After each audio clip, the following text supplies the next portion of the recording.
Par souci d'économie, pendant le confinement, vous avez gelé toutes vos actions en défense de marque.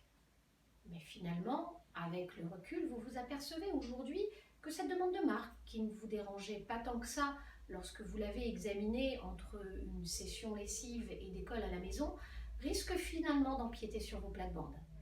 Pas de panique. Si le délai d'opposition de la demande de marque que vous trouvez finalement gênante a expiré avant le 23 juin 2020, vous avez jusqu'au 23 août pour former opposition devant l'INPI.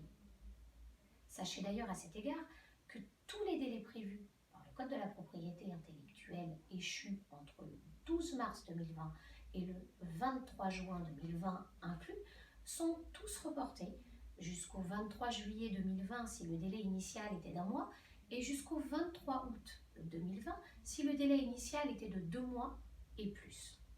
Si vous avez décidé de prolonger le confinement à la campagne et que votre délai d'opposition expire dans 2 heures, avec une connexion internet qui ne vous permet pas d'uploader les 10 mégaoctets de pièces à l'appui de votre opposition, n'oubliez pas que désormais, vous pouvez déposer une opposition simplement formelle dans un premier temps et la compléter avec vos arguments et pièces au cours du mois suivant, ce qui vous laisse 4 semaines supplémentaires pour peaufiner votre argumentaire et rassembler les pièces. Toujours dans la rubrique des nouveautés, sachez que vous pouvez désormais actionner en nullité et en déchéance d'une marque devant l'INPI dans le cadre d'une procédure administrative.